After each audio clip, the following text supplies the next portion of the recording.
সেটা হলো হালাল উপার্জন ও হারাম বর্জনের গুরুত্ব প্রসঙ্গে গত জুমায় আলোচনা করা হয়েছিল প্রতারণা ও দুর্নীতির পরিণতি প্রসঙ্গে। তো আলোচনা সময়ের স্বল্পতার কারণে অনেকটা বাকি ছিল, তো এখন কিছুটা করা যেতে পারে। যে আল্লাহ তাআলা এই প্রতারণা দুর্নীতির পরিণাম সম্পর্কে কোরআনে কারিমে এবং আল্লাহ রসুল সাল্লাল্লাহু আলাইহি ওয়াসাল্লাম হাদিসে অনেক হুঁশিয়ারির বাণী উচ্চারণ করেন। আল্লাহ তাআলা বলেন, ওয়ালা তা'তাদু ইন্নাল্লাহা লা ইউহিব্বুল মু'তাদিন, তোমরা সীমা লঙ্ঘন করো না, নিশ্চয়ই আল্লাহ সীমা লঙ্ঘনকারীদেরকে ভালোবাসে না। তো এটা সূরা বাকারা 2 নম্বর সূরার 190 নম্বর আয়াতের ভিতরে আল্লাহ বলতেছেন তোমরা সীমা লঙ্ঘন করো না। কিসের সীমা লঙ্ঘন করবে না এটা বলে নাই, সীমা লঙ্ঘন করো না, নিশ্চয়ই আল্লাহ সীমা লঙ্ঘনকারীদের ভালোবাসে না। এই সীমা, এটা ব্যাখ্যায় অনেকগুলো সীমানার কথা বলা যেতে পারে, যেমন আইনের সীমা, ধর্মের সীমা, অধিকারের সীমা বা ধৈর্যের সীমা। এটা হতে পারে জমিনের বা ক্ষেতের আইল বা রাস্তার দুই পাশের সীমানা, বা নদীর তীর অথবা বাড়িঘর নির্মাণের আইন অনুক সীমানা, ব্যক্তিগত সামাজিক আচরণের সীমানা ও এর অধীনে আসতে পারে। এজন্যই প্রত্যাশার সীমা ছাড়িয়ে লোভে পড়ে হালাল রুজি ছেড়ে হারাম সম্পদ অর্জন ও সীমানা লঙ্ঘন করাটাও এই আয়াতের অধীনে। অনেকে আছে প্রত্যাশার চাইতেও বেশি ইনকাম করতে যায়, তারা সম্পদের লোভে পড়ে যায়, তখন শুধু হালাল রিজিকের উপরে নির্ভর করে না, তখন হারাম সম্পদও অর্জন করতে আরম্ভ করে। তাহলে এই হালালের সীমানা ছেড়ে যখন সে হারাম সম্পদ অর্জনের দিকে ছোটে, তখন সে কি সীমানা লঙ্ঘন করলো। আল্লাহ বলেন, ওয়ালা তা'তাদু ইন্নাল্লাহা লা ইউহিব্বুল মু'তাদিন, তোমরা সীমা লঙ্ঘন করো না, মানে হালালের ভিতরেই থাকো, হালালের সীমা পার হইয়া হারামের ভিতরে প্রবেশ করো না। যা আল্লাহ হালাল করেছে ওই হালালের ভিতরেই থাকো। আল্লাহ তাআলা সূরা নাহাল 16 নম্বর সূরার 114 নম্বর আয়াতে বলেন, ফাকুলু মিম্মা রাযাকাকুমুল্লাহু হালালান তাইয়্যিবা। আল্লাহ যে রিজিক দিছে, এই রিজিকের ভিতরে যেটা হালাল এবং উত্তম পবিত্র সেটা তোমরা ভক্ষণ করো। রিজিকের ভিতরে যেটা হালাল, যেটা উত্তম বা পবিত্র সেটা তোমরা ভক্ষণ করো। হারাম খাইও না, অপবিত্র জিনিস খাইও না। তাহলে হালালের সীমার ভিতরে থাকতে হবে, বৈধ যেটা সেটার ভিতরে থাকতে হবে। বৈধ সীমানা লঙ্ঘন করা যাবে না, অতিক্রম করা যাবে না। রাসূল সাল্লাল্লাহু আলাইহি সাল্লাম বলেন, মান গশ্বানা ফালাইসা মিন্না, যে আমাদের সাথে জালিয়াতি করলো, তথ্য গোপন করলো, সে আমাদের সমাজভুক্ত নয়, সে আমার দলভুক্ত নয়, মানে উম্মত না। তাহলে যারা রাসূল সাল্লাল্লাহু আলাইহি সাল্লামের নিয়ম নীতি মানবে না, এরা তো রাসূলের উম্মত হইতে পারবে না।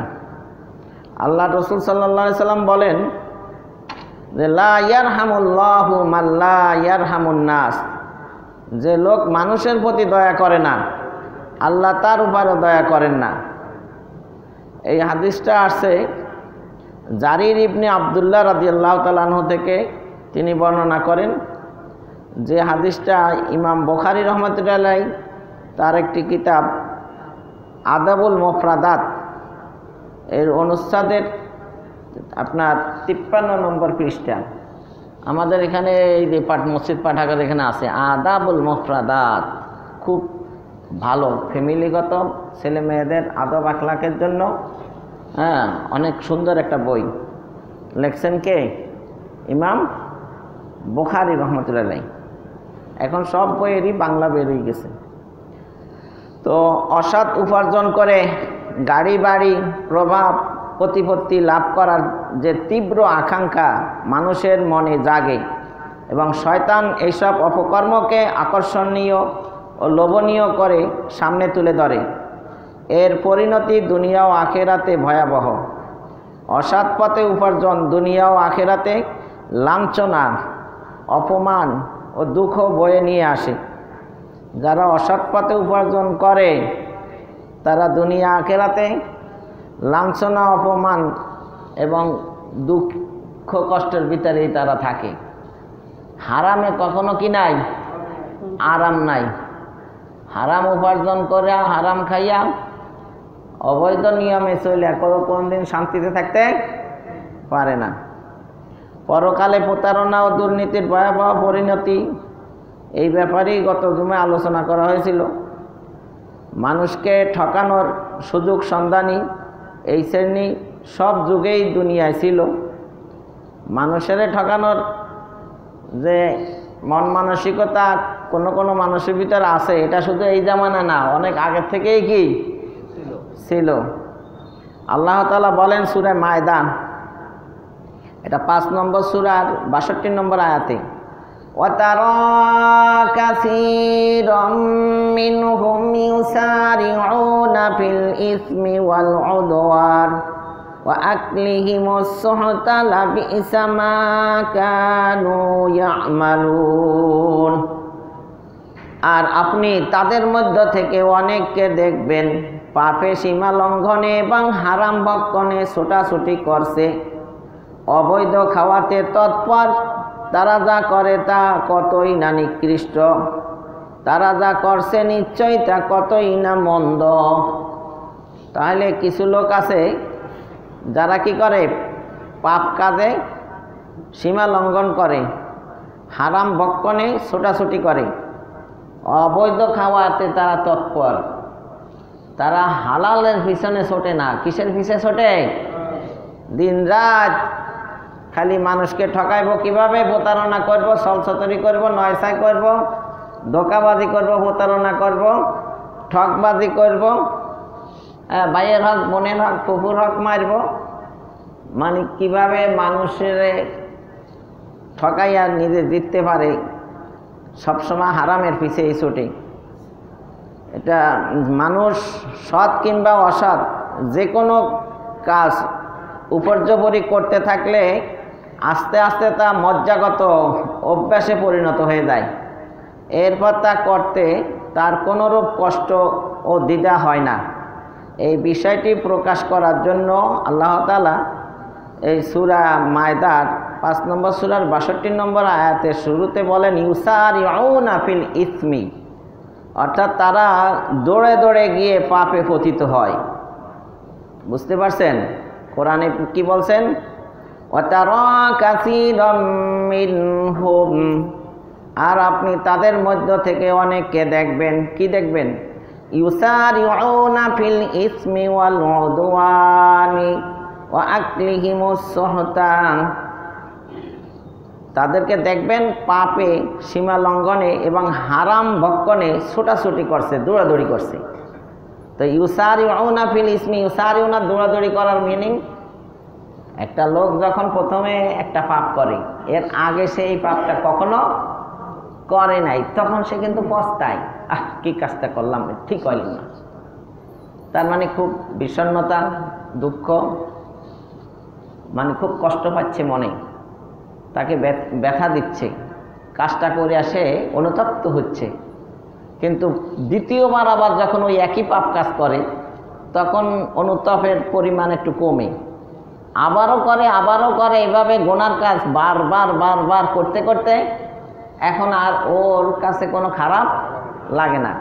তাহলে চোরে চুরি করতেছে, প্রথম পর্যায়ে খারাপ লাগে, পরে চোরের আর কি লাগে না, চুরি করতে খারাপ লাগে না। ডাকাতি যে করে প্রথমে খারাপ লাগে ডাকাতি করতে, কিন্তু আস্তে আস্তে ওর আর কোনো খারাপ, যে মদ প্রথমে খাইলে খারাপ লাগে, কিন্তু খাইতে খাইতে মদ খোরের আর কি, মদ খাওয়াটা তার কাছে খারাপ মনে হয় না। যারা জেনা ব্যভিচার করে প্রথমে খারাপ লাগে, পরবর্তীতে আর নারী দর্শনের তার কোনো কি খারাপ লাগে না।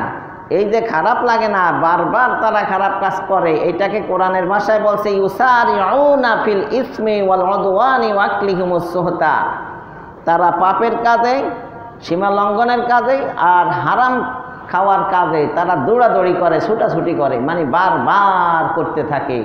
এটা তাদের নেশা পেশা হইয়া যায়, নেশা হয়ে যায়। চোরের টাকা না লাগলেও চুরি করবে, ডাকাতি যে করে ওইটা ওর পেশা, নেশা হয়ে যায়। ও ডাকাতি না করলে ভালো লাগে না।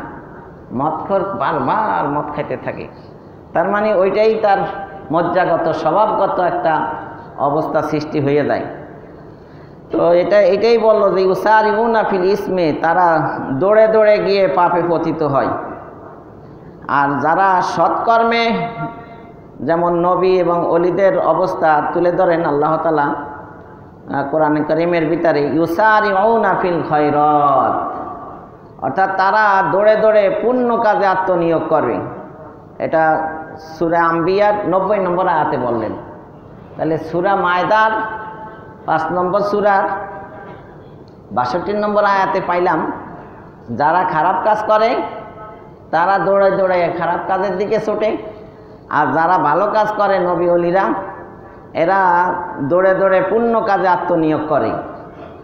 যারা ভালো কাজ করে, যারা নামাজ পড়ে সবসময়, এরা চাইব সবার আগে দিয়ে এসে আগের কাতার দখল করতে, কারণ সে নামাজি, তার অভ্যেস হয়ে গেছে এখন ভালো কাজ করা।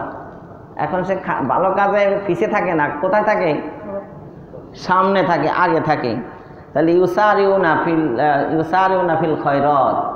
তো কোরআনে ওইটাই বলছে ওয়াসারিউ ইলা মাগফিরাতিন ওয়া জান্নাতিন, তোমরা জান্নাতের দিকে, আল্লাহর ক্ষমার দিকে দৌড়াও। এই দৌড় মানে মসজিদে আসতে হলে দৌড় দিতে হবে না, মানসিক দৌড়, মনের অবস্থা থাকতে হবে যে আমি যাতে আগের কাতার না হারাই। জুমার দিনে যে প্রথমে আসবে তার জন্য একটা উট কোরবানি সব লেখা হবে, বলে সুবহানাল্লাহ। একটা উট কিনতে কত টাকা লাগবে? অনেক টাকা না? মসজিদে একটু শুক্রবারের দিন আগে আসলে প্রথমের নামটা লেখাইতে পারলে ফেরেশতা কিন্তু দরজায় বলিয়ান লইয়া হাজিরা খাতা লইয়া দাঁড়াইয়া থাকে, যে আগে আসে তাকে একটা পুরস্কার দেয়, কি একটা উট কোরবানি সব তার আমলনামায় লেখে। তারপরে আসলে দ্বিতীয় নম্বরে সেকেন্ড পুরস্কার কি? একটা গরু কোরবানি। 3 নম্বরে একটা খাসি বা বকরি কোরবানির সব তার আমলনামায় লেখে। 4 নম্বরে একটা মুরগি দান করলে আল্লাহর রাস্তায়। 5 নম্বরে একটা মুরগির ডিম আল্লাহর রাস্তায় দান করলে যে সব। 6 নম্বর থেকে আর পুরস্কার থাকে না। এইভাবে লিখতে থাকে সবার নাম। যখন ইমাম সাহেব খুতবা নিয়ে দাঁড়ায়, ওই যে জুমার নামাজের যে আজানের পরে খুতবা, তখন ফেরেশতারা লেখা বন্ধ করে দেয়। এরপরে যারা আসে এরা গায়ের হাজির, অনুপস্থিত, অ্যাবসেন্ট। নামাজ পড়েও তারা ফেরেশতাদের ভলিউমে নাম উঠাইতে পারে নাই। এইভাবে 3 জুমা যদি নাম না উঠাইতে পারে পর পর, ওকে ফেরেশতারা মুনাফিক হিসাবে লেখে, বলে নাউজুবিল্লাহ। আছে অনেকে অলস, সব সময় অলসতা করে, হঠাৎ করে এক জুমা হইলে কোনো সমস্যা নাই, কিন্তু পর পর 3 জুমা যদি নাম না উঠাইতে পারেন তাহলে ফেরেশতারা ধরে নিব এই লোকটা কি মুনাফিক। যারা সীমা লঙ্ঘন করে, অন্যের সম্পদ আত্মসাৎ করবে, মহান আল্লাহ তাআলা তাদের জাহান্নামে নিক্ষেপ করবেন।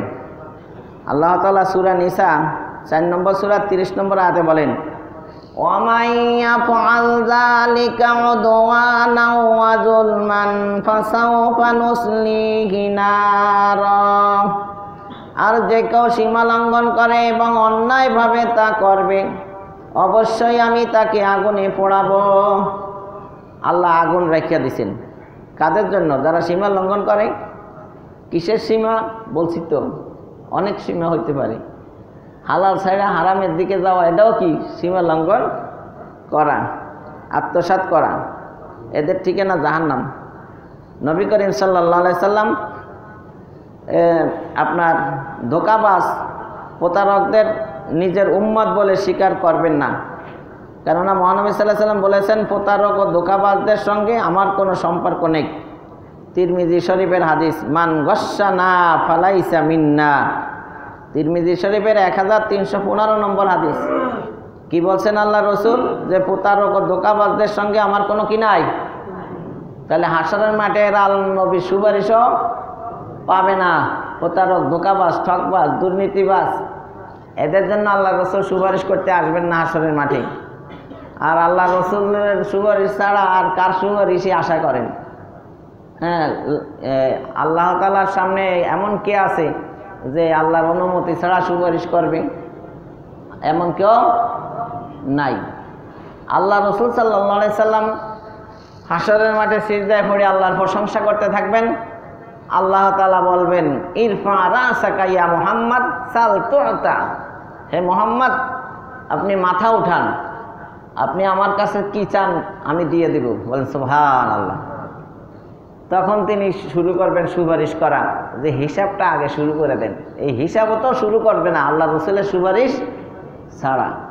এজন্য কাফের বলেন, হিন্দু বলেন, বৌদ্ধ বলেন, খ্রিস্টান বলেন, মুসলমান বলেন, সবার জন্য মুহাম্মদ রাসূলুল্লাহ সাল্লাল্লাহু আলাইহি সাল্লাম রহমাতুল লিল আলামিন। দুনিয়াতেও রহমাতুল লিল আলামিন, হাসরের মাঠেও কি সকলের জন্য তিনি রহমাতুল লিল আলামিন। যারা প্রতারণার মাধ্যমে অর্থ করি হাতিয়ে নেয়, তাদের তো হাদিসের ভাষায় সরাসরি দেউলিয়া ঘোষণা করা হয়েছে। এরা আপনি মনে করেন ধনী, বাংলাদেশের টাকা নিয়ে বেগমপাড়া বাড়ি করছে লন্ডনে, এরা মনে করেন ধনী, এরা দেউলিয়া। কেমনে? দুনিয়ার হিসাবে না, কোন হিসাবে? আখিরাতের হিসাবে। আবু হুরায়রা রাদিয়াল্লাহু তাআলা আনহু থেকে বর্ণিত হাদিস, আল্লাহ রাসূল সাল্লাল্লাহু আলাইহি সাল্লাম সাহাবীদের প্রশ্ন করেন, তোমরা কি জানো দেউলিয়াকে? তারা বললেন, সাহাবায়ে কেরাম বললেন, হে আল্লাহ রসুল সাল্লাল্লাহু আলাইহি সাল্লাম, আমাদের মধ্যে দেউলিয়া হচ্ছে সেই ব্যক্তি যার দেরহাম ও নগদ অর্থ সম্পদ নেই, কোনো সম্পদ নেই, সেই হলো কি দেউলিয়া, যার কোনো টাকা পয়সা নাই। রাসূল সাল্লাল্লাহু আলাইহি সাল্লাম বললেন, আমার উম্মতের মধ্যে সেই ব্যক্তি হচ্ছে দেউলিয়া যে কিয়ামত দিবসে নামাজ, রোজা, যাকাত সহ বহু আমল নিয়ে উপস্থিত হবে এবং এর সঙ্গে সে কাউকে গালি দিয়েছে, কাউকে মিথ্যা অপবাদ দিয়েছে, কারো সম্পদ আত্মসাৎ করেছে, কারো রক্ত প্রবাহিত বা হত্যা করেছে, কাউকে মারধর করেছে ইত্যাদি অপরাধ নিয়ে আসবে হাসরের মাঠে। কি এক পদ না দুই পদ? গুনাহ নিয়ে আসবে, সওয়াবও। এরা তো হজ করে, উমরা করে, আপনার আমার সাথে আরও বেশি উমরা করে, দান খয়রাতও এরা করে, সব নিয়ে যাবে। কিন্তু ওই আবার মানুষত্বও এরা করছে, মানুষের ঠকাইছে, রাজস্ব টাকা, সরকারি টাকাও এরা মারছে। এবং তার নেক আমল হতে এই ব্যক্তি কিছু নিয়ে যাবে, ওই ব্যক্তি কিছু নিয়ে যাবে। এইভাবে সম্পূর্ণ বদলা বিনিময় নেওয়ার আগেই তার সৎ আমল নিঃশেষ হয়ে গেলে তাদের গুনাহগুলো তার উপরে চাপিয়ে দেওয়া হবে, তারপর তাকে জাহান্নামে নিক্ষেপ করা হবে। তিরমিজি শরীফের 2418 নম্বর হাদিস। তাহলে দেউলিয়া হয়ে গেল না? মানুষের পাওনাদার হাসরের মাঠে দিতে দিতে সব নেকি শেষ হয়ে যাবে, পাওনাদারের গুনাহ আবার নিতে নিতে এখন তো জাহান্নামে যাওয়া ছাড়া তার উপায় রইল না। তাহলে দুনিয়াতে এই ব্যক্তির টাকা পয়সা থাকলেও হাসরের মাঠে সে কি দেউলিয়া? তাহলে প্রতারক, ঠকবাজ, যারা দুর্নীতিবাজ, ভাইয়ের হক, বোনের হক, কুকুর হক, আত্মীয় স্বজনের হক মারে, বন্ধু বান্ধবের হক মারে, এরা কিয়ামতের দিন দেউলিয়া হয়ে যাবে। এরা কি দেউলিয়া হয়ে যাবে। মহান আল্লাহ তাআলা সবাইকে এই ধরনের পাপ থেকে বিরত থাকার তৌফিক দান করুক, সবাই বলেন আমিন। তো হালাল উপার্জন আর হারাম বর্জন, এই সম্পর্কেই আজকের আলোচনা। বৈধ হালাল উপার্জনের উপরে নির্ভর করা এবং অবৈধ হারাম উপার্জন বর্জন করা মুসলিমদের জন্য অন্যতম একটা ফরজ ইবাদত। হালাল উপার্জন করা এটা কি একটা ফরজ। নামাজ পড়া যেমন কি ফরজ, রোজা রাখা ফরজ, এরকম হালাল উপার্জন করা কি ফরজ। আবার খালি হালাল উপার্জন করা ফরজ এইটা শেষ না, হারাম বর্জন করাটাও ফরজ। হারাম বর্জন করাটাও কি চুরি না করাটা কি ফরজ, প্রতারণা ঠকবাজি দুর্নীতি না করাটা কি ফরজ। তাহলে হারাম বর্জন করাটাও ফরজ, আর হালাল উপার্জন করাটাও কি ফরজ। শুধু তাই নয়, এর উপরে নির্ভর করে তার অন্যান্য ফরজ ও নফল ইবাদত আল্লাহর নিকট কবুল হওয়া বা না হওয়া। যে হালাল খাবে, হালাল উপার্জন করবে, তার অন্যান্য ইবাদত, নামাজ, রোজা, হজ, যাকাত কবুল হবে। আর যে হালাল উপার্জন করবে না, হারাম খাবে, ওর নামাজ, রোজা, ইবাদত, বন্দেগী কিছু কবুল হবে না। তাহলে অনেক ধার্মিক মানুষ আছে যারা সুন্নাত, মুস্তাহাব ইত্যাদি বিষয় অনেক সচেতন হলেও হারাম উপার্জনের বিষয়ে মোটেও সচেতন না।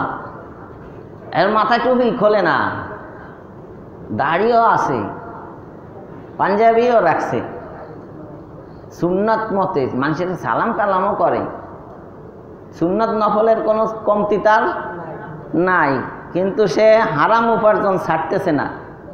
মালে ভেজাল দিতে আছে, ওজনে কম দিতে আছে, 9 কোনোটা বাদ দিচ্ছে না। তাইলে এরকম মানুষ সমাজে আছে না নাই? তো বৈধ অবৈধ তার দুইটা প্রকার আছে। এক প্রকার হইল যে বৈধ খাবার, এটা স্থায়ীভাবে, একটা হলো হালাল আর একটা হলো কি হারাম। স্থায়ীভাবে যেটা অবৈধ, যেমন শূকরের মাংস, মৃত জীবের মাংস, এই প্রকারের অবৈধ খাদ্যও কিন্তু কোরআনে বলছে নিতান্ত একান্ত প্রয়োজনে, যতটুকু না হইলে তার জান বাঁচে না ততটুকু খাওয়া তার জন্য হালাল। বুঝতে পারছেন কি বুঝাইলাম? যেসব খাবার আল্লাহ সুবহানাহু ওয়া তাআলা চিরদিনের জন্য স্থায়ীভাবে হারাম করেছেন, সেই সব খাবারও সাময়িকভাবে পরিস্থিতির শিকার হইলে, যতটুকু না হইলে নয় ততটুকু খাওয়ার অনুমতি তাকে দিছে।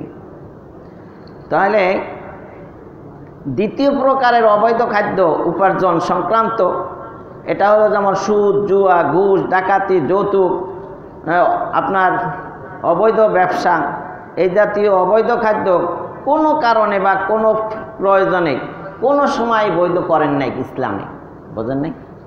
একটা হলো উপার্জনগত হারাম, এইটা আল্লাহ তাআলা কখনোই কি করে নাই, কোনো অবস্থাতেই হালাল করে নাই। যেটা স্থায়ীভাবে হারাম করছে ওইটা প্রয়োজনের খাতিরে যতটুকু না হইলে নয়, যান বাঁচানো ফরজ হিসাবে মৃত গোস্ত খাওয়া, ততটুকু তার জন্য কি আছে, জায়েজ আছে। কিন্তু উপার্জনগত হারাম, আপনি ব্যবসায় অবৈধভাবে ব্যবসা করিয়ে উপার্জন করবেন প্রয়োজনের তাগিদে, সেরকম প্রয়োজনের অনুমতি ইসলামে দেয় নাই। তাহলে হালাল উপার্জন হারাম বর্জনের গুরুত্ব প্রসঙ্গে সালাত শেষ হয়ে গেলে আল্লাহ তাআলা রুজি অনুসন্ধানের নির্দেশ দিয়েছেন। সূরা জুমা 10 নম্বর আয়াতে আল্লাহ বলেন, ফাইদা কুদিয়াতিস সালাতু ফান্তাশিরু ফিল আরদি ওয়াবতাগু মিন ফাদলিল্লাহ ওয়াযকুরুল্লাহা কাসীরান লাআল্লাকুম তুফলিহুন। অতঃপর যখন সালাত শেষ হয় তখন তোমরা পৃথিবীতে ছড়িয়ে পড়ো। মসজিদে বাড়ি যাও, এটা কইছে নাম, পৃথিবীতে ছড়িয়ে পড়ো। ফান্তাশিরু, ইন্তিশার, বিক্ষিপ্ত হয়ে ছড়াইয়ে যাও। কারণ মুসাল্লি যদি 100 হয়, 100 জন মানুষ কি 100 দিকে যায় না একদিকে যায়? তাহলে কোরআন এমন শব্দ চয়ন করছে, কিয়ামতের আগের দিন পর্যন্ত কোরআনের মতো কোনো ভাষা, কোনো শব্দ কেউ চয়ন করার মতন মানুষের কোনো ক্ষমতা না। এই জন্য মুহাম্মদ রাসূলুল্লাহ সাল্লাল্লাহু আলাইহি সাল্লামের কাছে ওহী নাযিল হয়েছে যে তারা যে বলে কোরআন আপনার বানানো, তাহলে তারা যেন একটা ছোট সূরা বানাইয়া দেখায়। কি পারছে? এই চ্যালেঞ্জ কিন্তু এখনও রয়ে গেছে, কখনই পারবে না। দেখেন আল্লাহ বলে নাই যে মসজিদে বাড়ি যাও, হুজুরে সালাম ফিরে দিলে তোমরা বাড়ি যাও, একথা বলে নাই। বলছে ফান্তাশিরু ফিল আরদ, তাহলে বিক্ষিপ্ত হইয়া যার যার কাজে কর্মস্থানে সে চলে যাও। তাহলে কর্মস্থানে যাইতে হবে কি ইনকাম করার জন্য, তাহলে সালাত আগে না কাম আগে? কি কয়, কাজকে বলো না আমার নামাজ আছে, বরং নামাজকে বলো না আমার কাজ আছে, বরং কাজকে বলো আমার কি আছে, একটা ছেলে যে একটা সঙ্গীত গাইছে, সঙ্গীতটা আসলেই ঠিক। এখন দেখা যায় কাস্টমার আসছে দোকানে, আপনি থাক নামাজটা পরে পড়ি, কাস্টমার গেলে তো আর পাবো না। কিন্তু আমি তাবলিগ জামাতের ওই লোকের বয়ান শুনছি কারগুজারি, তারা বলে দোকান বন্ধ করি আমরা সব কাজ বাদ দিয়া আল্লাহর কাম করিয়া যখন আবার দোকান খুলছি, অন্যরা পাশের দোকান আল্লাহরা যা বেচছে তার সাথে আরো অনেক গুণ কি বেশি বেশি। তাহলে আপনি আল্লাহর ঘরে ভরসা রাখেন। আল্লাহু খায়রুর রাযিকিন, আল্লাহ হলো শ্রেষ্ঠ রিজিক দাতা। কে? আল্লাহু ওয়াসিউন আলিম, আল্লাহ প্রশস্ততা দেওয়ার মালিক। কিভাবে আপনারে ধনী বানাবে এই টেকনিক, এই কৌশল, এই পদ্ধতি আপনার জানা না থাকলেও কার জানা আছে? এই জন্য আল্লাহ ওয়াসিউনের সাথে আলিমুন যুক্ত করছেন। ওয়াসিউন আলিম, কিভাবে ধনী বানাইতে হয় এটা আল্লাহ ভালো করিয়েই কি জানে। আপনি কেন সালাত সিয়াম বাদ দিয়া ধনী হওয়ার জন্য আপনি শুধু নিজে চিন্তা করেন? আল্লাহ কাউরে গরিব বানায়, কাউরে ধনী বানায়, কাউরে অভাবী বানায়, কাউরে সচ্ছলতা দেয়, এটা কার ইচ্ছা? আল্লাহর ইচ্ছা। আল্লাহু ইয়ারযুকু মান ইয়াশাউ বিগাইরি হিসাব, আল্লাহ কাউকে অপরিমিত বেগাইরি হিসাব, আপনার জানেও না সে কত টাকার মালিক, এটা কে বানাইলো? এই ধনী আল্লাহ বানাইলো। তো আল্লাহ বলেন যখন সালাত শেষ হয়ে যায় তখন তোমরা পৃথিবীতে ছড়িয়ে পড়ো এবং আল্লাহর অনুগ্রহ সন্ধান করো, আল্লাহর অনুগ্রহ সন্ধান করো, আর তোমরা আল্লাহকে অধিক হারে স্মরণ করো যাতে তোমরা সফল কাম হতে পারো। আল্লাহ কি বলেন? ওয়াজকুরুল্লাহা কাসীরান লাআল্লাকুম তুফলিহুন। কাজ থাকবে হাতে, মুখে থাকবে জিকির। সাহাবায়ে কেরাম এটাই করতেন, তারা হাতে কাজ করত, মুখ দিয়ে কোরআন তেলাওয়াত করতে। বলেন সুবহানাল্লাহ।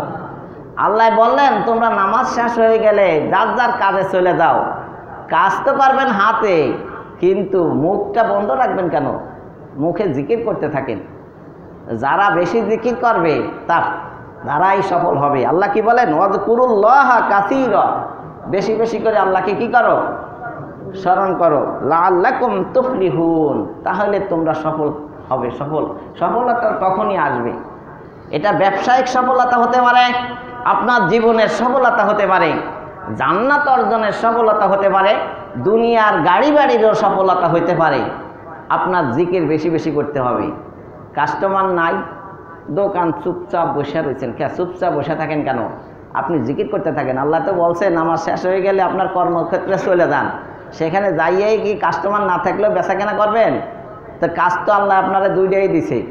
যদি কাস্টমার আসে বেচাকেনা করবেন, না এলে বই জিকির করবেন। কাজ কি একটা না দুইটা দিছে? কি দিছে?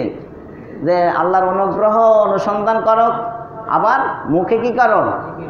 জিকির করো, আল্লাহকে স্মরণ রাখো। এখানে ওয়াজকুরুল্লাহা কাসীরান, বেশি বেশি আল্লাহকে স্মরণ করো মানে তুমি যে ব্যবসা বাণিজ্য করবা সেটা আল্লাহর নিয়ম নীতি অনুযায়ী করতে হবে। আল্লাহকে স্মরণ করা মানে মুখ দিয়ে শুধু জিকির করা এই অর্থে না। আপনার দার্শনিক ইমাম গজ্জালী রহমতুল্লাহ বলেন আল্লাহর বিধানকে স্মরণ রাখাটাও জিকির। আল্লাহর বিধানকে স্মরণ রাখাটাও কি? যখন নামাজ শেষ করার পরে আপনি কাজ কামে যাচ্ছেন, সেই কাজগুলো আল্লাহর বিধান নবী সুন্নাহ মোতাবেক করতে হবে, সেখানে আল্লাহকে স্মরণ রাখতে হবে। নিজের খেয়াল খুশি ইচ্ছা মতন আপনি যা ইচ্ছা তা করবেন, সেটা ইসলামে অ্যালাউ না, বরং নবী সুন্নাহ মোতাবেক করতে হবে। সেটাও আপনার ইবাদতের ভিতরে পরিগণিত হবে। বলেন সুবহানাল্লাহ। একটা হকার নামাজ পড়া দিয়া কলা এই বাদাম দুধ যে চিল্লাইতেছে, হ্যাঁ, আপনার মুজাদ্দিদ আল ফিসানি রহমাতুল্লাহ আলাইহি তিনি তার কিতাবে মকতুবাতের ভিতর লেখেন যে সুবহানাল্লাহ কইলে যেমন সওয়াব, ওই কলা বললেও সেই সওয়াব। কারণ সে তার পরিবারকে চালানোর জন্য, হালাল উপায় উপার্জনের জন্য সে এখন কলা বলে হকারি করতে আছে। তার মুখ বন্ধ রাখার সময় নাই বিদায় আল্লাহ সুবহানাল্লাহ সওয়াব লিখে দিতেছেন। বলেন সুবহানাল্লাহ। তাহলে আমরা সুন্নাহ মোতাবেক যে কাজটা করবো ওটা ইবাদতে পরিগণিত হবে। বলেন সুবহানাল্লাহ। তা আল্লাহ জীবিকা অর্জনের জন্য দিন সৃষ্টি করেছেন। এই যে দিনটা কি জন্য সৃষ্টি করছেন? ওয়াজআলনা নাহারা মাআশা, সূরা নাবা 11 নম্বর আয়াতে আল্লাহ বলেন আমি দিবসকে জীবিকা অর্জনের মাধ্যম করেছি। আল্লাহ তাআলা রাত দিয়েছে কেন? ঘুমানোর জন্য। রাত কি জন্য সৃষ্টি করছেন? অনেকে নাইট ডিউটি করে, কিন্তু অপারগ হইয়া বা প্রয়োজনের খাতিরে করলেও ম্যাক্সিমাম লোক দিনে কাজ করে, রাতে ঘুমায়। তাহলে রাতটা দিছে কি ওয়াজআলনা লাইলা লিবাসা ওয়াজআলনা নাওমাকুম সুবাতা, আরামের জন্য ঘুম দিছে, ঘুমের ডিস্টার্ব হবে সেই জন্য সূর্যকে অস্তমিত কইরা রাত সৃষ্টি কইরা দিছে, যাতে মানুষের ঘুমে ব্যাঘাত সৃষ্টি না হয়। বলেন সুবহানাল্লাহ। তাহলে লাইট জ্বালাইয়া ঘুমানো শরীয়তে শরীরের জন্য কি না স্বাস্থ্যসম্মত? অন্ধকারে ঘুমানোই ভালো, কারণ আল্লাহ বলতেছে আরামের জন্য ঘুম দিছি, এই জন্য আমি রাত সৃষ্টি করছি। তাহলে রাতের অন্ধকার ঘুমে সমস্যা হবে। আবার একটু ডিম লাইট, ওই যে আছে না, ওই যে মনে করেন 0 পাওয়ারের লাইট জ্বালায় রাখে, একবারে অন্ধকার না করি। আল্লাহ আকাশে তারকা দিছে, চাঁদের স্নিগ্ধ কোমল আলো দিছে, একেবারে যে অন্ধকার করে দিছে তা নয়, বরং সৌন্দর্য ফুটাইয়া তুলছেন আল্লাহ তাআলা তার সৃষ্টিকে। বলেন সুবহানাল্লাহ। তো আল্লাহ পবিত্র ও হালাল রিজিক খাওয়ার জন্য নির্দেশ দিয়েছেন। আল্লাহ তাআলা পবিত্র এবং কি হালাল রিজিক খাওয়ার নির্দেশ দিয়েছেন। আল্লাহ তাআলা সূরা নাহাল 114 নম্বর আয়াতে বলেন, ফাকুলু মিম্মা রাযাকাকুমুল্লাহু হালালান তাইয়্যিবা ওয়াশকুরু নি'মাতাল্লাহি ইন কুনতুম ইয়্যাহু তা'বুদুন। আল্লাহ তোমাদেরকে হালাল ও পবিত্র যা কিছু রিজিক দিয়েছেন বা দান করেছেন, তোমরা তা হতে আহার করো এবং আল্লাহর অনুগ্রহের জন্য কৃতজ্ঞতা প্রকাশ করো। যদি তোমরা কেবল তারই ইবাদত করে থাকো, যদি তোমরা তারই কেবল মাত্র একমাত্র শুধুমাত্র তারই ইবাদত করতে হবে। একমাত্র কার? একমাত্র আল্লাহর ইবাদত করতে হবে। আর কারো ইবাদত করা? ওয়াকাযা রাব্বুকা আল্লা তা'বুদু ইল্লা ইয়্যাহু, তোমার রবের নির্দেশ, চূড়ান্ত ফয়সালা, সিদ্ধান্ত, একমাত্র ইবাদত করবে কার? আল্লাহ। আল্লাহ ছাড়া আর কারো ইবাদত করা যাবে না। তো এই ইবাদতের পদ্ধতি শিক্ষার জন্য আল্লাহ যুগে যুগে নবী রাসূল পাঠাইছেন। আল্লাহ বান্দাকে মহব্বত করেন, ভালোবাসেন, সেজন্য আল্লাহ তাআলা এই কোরআন নাযিল করছেন, ওহী নাযিল করছেন। এই ওহী নাযিল করিয়া মানুষদেরকে একমাত্র ইবাদতের জন্য সৃষ্টি করছেন। এই জন্য আল্লাহ তাআলা কইছে তোমরা হালাল খাও, হারাম খাইও না। হালালান তৈয়্যিবা, যেটা উত্তম, যেটা হালাল ওইটাই উত্তম, যেটা উত্তম ওইটাই হালাল। হালাল খাও, উত্তমটা খাও, কারণ তোমাকে আমি বানাইছি আমার ইবাদতের জন্য। ইবাদতের জন্য যেহেতু তোমাকে আমি বানাইছি, তোমার স্বাস্থ্য সুস্থ আমার দরকার আছে, কারণ তুমি আমার গোলামি করবা। তুমি যদি সুস্থ না থাকো, তোমার যদি স্বাস্থ্য না থাকে, তুমি আমার গোলামি করবা কিভাবে? আমি আল্লাহ রাব্বুল আলামিন তোমাকে বানাইছি, আমি জানি তোমার স্বাস্থ্য ঠিক রাখার জন্য কি খাবার দরকার। যেসব খাবার দরকার এগুলো আল্লাহ হালাল করছেন, যেসব খাবার আমাদের স্বাস্থ্যের ক্ষতি করে এগুলো আল্লাহ হারাম করছেন। তাহলে হালালের ভিতরে এই মানুষের স্বাস্থ্য সুস্থতা নির্ভর করে, আর হারামের কারণে মানুষ অসুস্থ হইয়া পড়ে। তাহলে আল্লাহ বলছেন হালালান তাইয়্যিবা, বিশুদ্ধ জমিনে বিশুদ্ধ গাছ থেকে যে ফসল আসবে সেটাই হবে স্বাস্থ্যসম্মত, হালাল এবং উত্তম। বলেন সুবহানাল্লাহ। আপনি রাসায়নিক দিয়া জমিন নষ্ট করে ফেলবেন, আপনি কেমিক্যাল দিয়া বা আপনার কি দিয়া গাছের দেখেন না, পাকন্যা টেকন্যা বড়ন্যা, একটা দিয়া পাকা, একটা দিয়ে বড় করে, একটা দিয়া মানে এটার স্থায়িত্ব রাখে, টিকাইয়া রাখে। কেমিক্যাল দিতে দিতে ফরমালিন বা অন্য আবিজাবি যা দেওয়ার আছে দিয়া, এগুলা কি স্বাস্থ্যসম্মত? এটা কি আর হালাল রইল?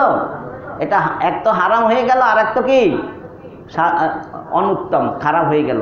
তাহলে যেটা হালাল, যেটা উত্তম, সেটাই তোমরা কি করো? ভক্ষণ করো। তাহলে আল্লাহ তাআলা হালালান তাইয়্যিবা বলছেন, হালালের সাথে তৈয়ব লাগাই দিছে।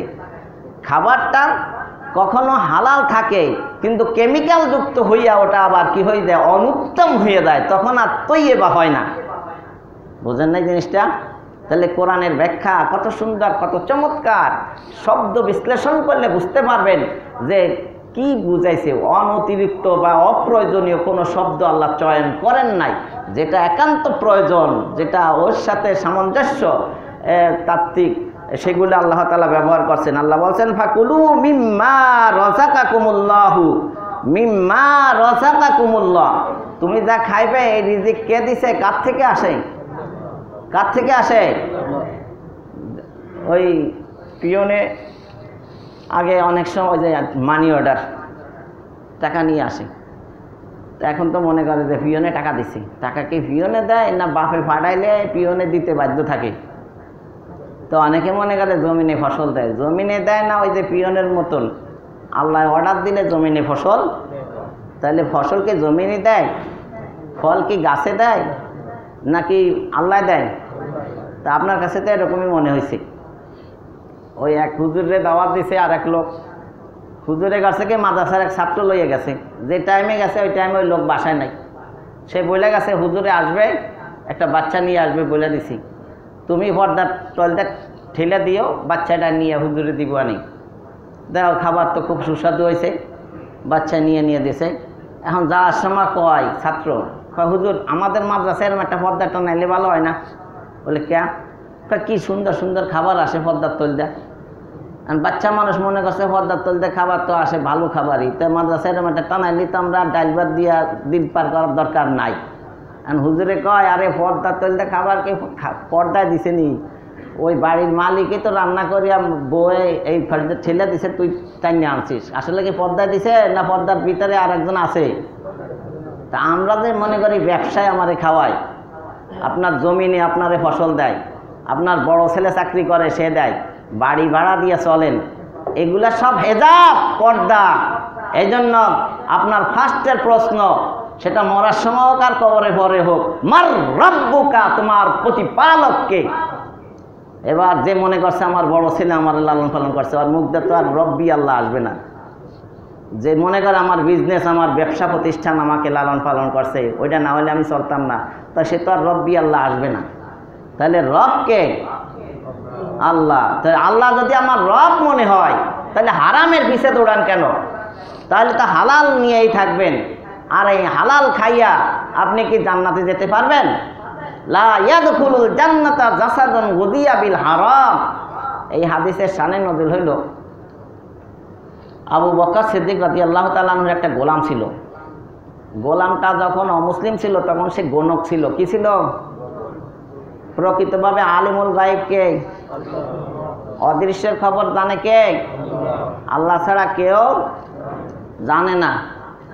তো ফেরেশতাদেরকে যখন অবহিত করলো আমি আদম বানাবো, মানে আমার খলিফা, আমার প্রতিনিধি বানাবো, তখন ফেরেশতারা কি বলছিল? এরা রক্তপাত ঘটাইবো, মারামারি করব। তাহলে ফেরেশতারা কি গায়েব জানে নাকি? তাহলে বলল কিভাবে? এটার উত্তর হইল যে মানুষের সৃষ্টির আগে আরেক সম্প্রদায় পৃথিবীতে নেতৃত্ব দিছিল। তারা কে?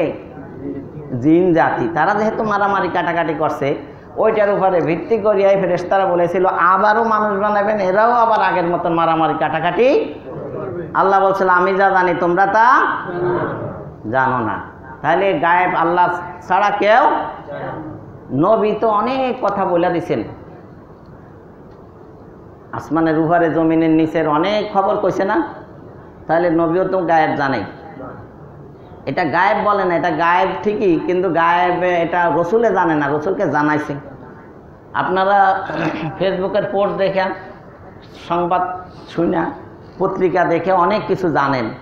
এটা কি আপনার জানা হইল না জানাইছে? তাহলে মাধ্যম দিয়া, আলট্রাসোনোগ্রাফি দিয়ে আপনার বাচ্চা ছেলে হবে না মেয়ে হবে জানলেন, রাডার দিয়ে জানলেন বাতাসে বৃষ্টি হবে কি হবে না, এটা তো গায়েব জানা হইল না, মাধ্যম দিয়া। তাহলে আল্লাহ ছাড়া প্রকৃত গায়েব কেউ জানে না। কেউ যদি মনে করে আল্লাহ ছাড়া কেউ গায়েব জানে, ও শিরিক করলো, ও মুশরিক, ওকে আল্লাহ ক্ষমা করবে না, ও চিরকাল জাহান্নামে থাকবে। তাহলে গোনাগুনি, বান্দরের গোনাগুনি, বান্দরের লই লই গড়ি। আশরাফুল মখলুকাত সৃষ্টির সেরা হইয়া আপনি কিভাবে, কোন আক্কল বিবেক বুদ্ধি দিয়া আপনি একটা বানর যাকে গালি দেয় মানুষ, তার কাছে হাত পাতলেন আপনার ভবিষ্যৎ ফিউচার জানার জন্য? দুঃখ ধিক আপনার বিবেক বুদ্ধিতে। এটা কি আপনার ইমান তো হারাইলেনি, আপনার বুদ্ধিই তো নাই। আসে না এরকম বানর লই লই গড়ে? তাহলে এগুলো কি ফালতু না? তাহলে গায়েব জানে একমাত্র কে? আবু বকর সিদ্দিক রাদিয়াল্লাহু তাআলা আনহুর একটা গোলাম ছিল, অমুসলমান থাকতে সে গণক ছিল। তো গণকেরা আবল তাবল বলে, কোনো সময় হয়ে যায় কোনো সময়। তো মুসলমান হওয়ার পরে ওই এক সময় গুণ ছিল, কিন্তু ওই যে টাকা পয়সা যা দেওয়ার ওইটা বাকি ছিল, ওইটা দেয় নাই। কিন্তু মুসলমান হওয়ার পরে ওই টাকাটা বা ওই পয়সাটা বা ওই কিছু গিফট হাদিয়া তাকে দিছে দেখা হওয়ার পরে। কি কারে দিছে? আবু বকর সিদ্দিক গণকেরই। আর আবু বকর রাদিয়াল্লাহু তাআলা আনহু খাবারের আয়োজনের ব্যবস্থার দায়িত্ব ওই গোলামেরই ছিল। তো সে করছে কি ওই টাকা দিয়েই খাবারের ব্যবস্থাটা করছে।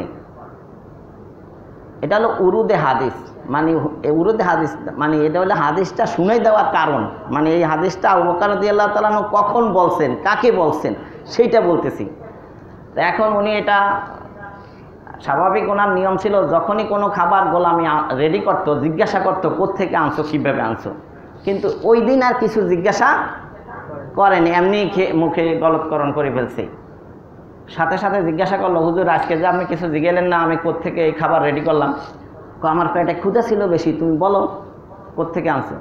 আমি অমুসলিম থাকতে গণনা করছিলাম, কিছু হাদিয়া দিছে, আজকে দেখা হয়েছে আর আমি সেটা দিয়ে আপনার জন্য খাবার রেডি করছি। কারণ তুমি তো আমার জাহান্নামে নিয়ে ছাড়বা।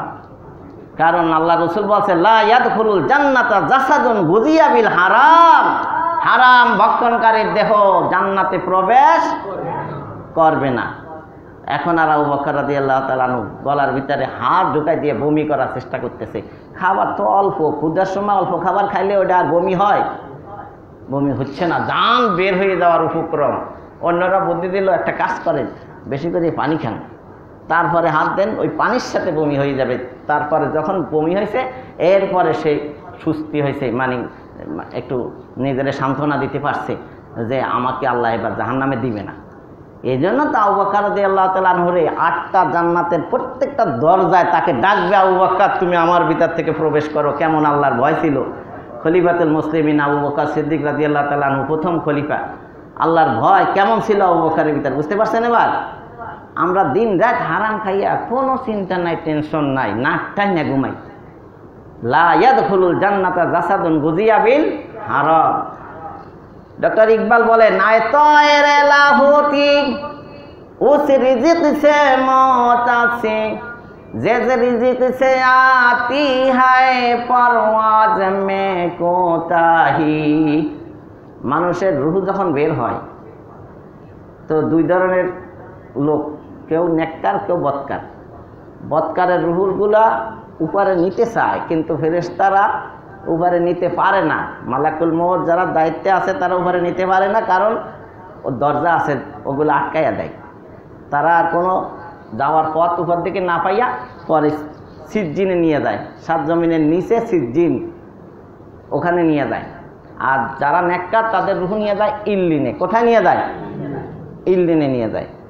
তো কবি বলেন আয় তয়রে লাহুতি, এই রুহু প্রাণ সোল যেটা আছে এটা তো আমরা লাহুত জগতের, মানে ইল্লিনে যাওয়ার জন্য আমরা তো ওই জগতের পাখি। আয় তয়ের বলতে ওই পাখি বলতে প্রাণকে বুঝাইছে। আয় তয়রে লাহুতি উস রিজিক সে মত আছে, ওই খাবার না খেয়ে মরে যাওয়া তোমার জন্য শ্রেয় উত্তম। जिस रिजिक से आती है परवाज में कोताही, যে রিজিক খাওয়ার দ্বারা তোমার উড্ডয়ন শক্তি চলে যায়, তুমি আর ইল্লিনে পুষতে পারো না। তো ইল্লিনে না পুষলে কি জান্নাতে যাওয়া যাইব? জান্নাত কি নিচের দিকে না উপর দিকে? তো উপর দিকে যাইতে হলে শক্তি লাগবে না? এই দেহের শক্তি দিয়ে তো কাজ হবে না। কিসের শক্তি লাগবে?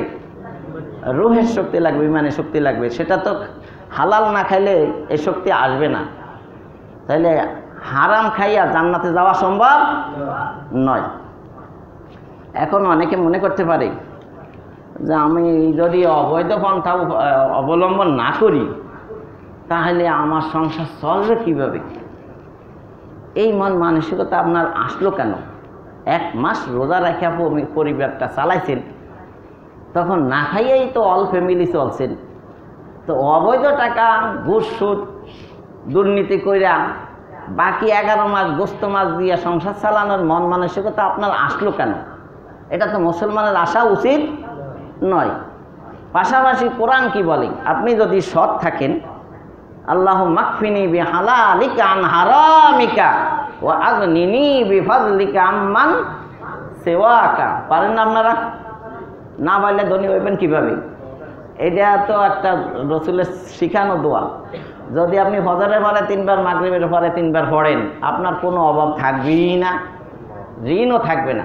পাহাড় সমান ঋণ থাকলেও ঋণ পরিশোধের ব্যবস্থা আল্লাহ করে দেবেন। বলে সুবহানাল্লাহ। দোয়াটা কি? আল্লাহুম্মা মাকফিনি বিহালালিকা আন হারামিকা ওয়া আগনিনি বিফাদলিকা আম্মান সিওয়াক। তাহলে হালালের উপরে নির্ভর করলে আল্লাহ রিজিক হালালভাবেই আপনাকে ধনী বানাইয়া দিবে। বলেন সুবহানাল্লাহ। তো আল্লাহ তাআলাকে যারা ভয় করে চলে, আল্লাহ তাদের রিজিক বৃদ্ধি করে দেন। এটা আপনার সূরা তালাক এর 2 আর 3 দুইটা আয়াতে আল্লাহ বলেন, ওয়ামান ইয়াত্তাকিল্লাহা ইয়াজআল লাহু মাখরাজা ওয়া ইয়ারযুকহু মিন হাইসু লা ইয়াহতাসিব। যে আল্লাহকে ভয় করে, আল্লাহ তার উপায় বের করে দেন এবং তিনি ওই ব্যক্তিকে এমন দিক হতে রিজিক দান করেন যা সে কল্পনাও করতে পারে না। বলেন সুবহানাল্লাহ।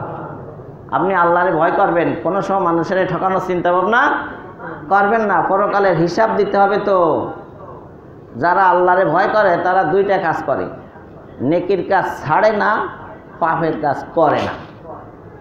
মুখে তো বলবেন আমি আল্লাহরে ভয় করি না, তা কে করে? এটা আপনার মুখের কথা, বুকের কথা না। বুকের কথা হইলে আপনি তো 1 ওয়াক্ত নামাজও ছাড়তেন না। তাহলে আপনি নামাজ আজকে হজরেরই পড়েন নাই, আপনারে জিজ্ঞাসা করলে করবেন আমি আল্লাহরে ভয় করি না, তো কেডা করে? আপনি একবারে মুত্তাকি ফরেজগার আল্লাহওয়ালা বুজুর্গ হয়ে গেছেন। আপনার তো কোনো হালাল হারামের তো আক্কা নাই, আখেরাত পরকালে চিন্তা নাই, হিসাব কিতাবের কোনো মাথার ভিতর নাই। তাহলে আপনি আল্লাহরে ভয় করেন?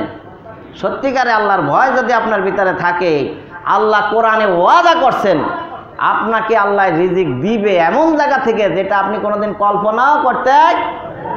আল্লাহর উপরে ভরসা করেন, জমিনের উপরে নয়।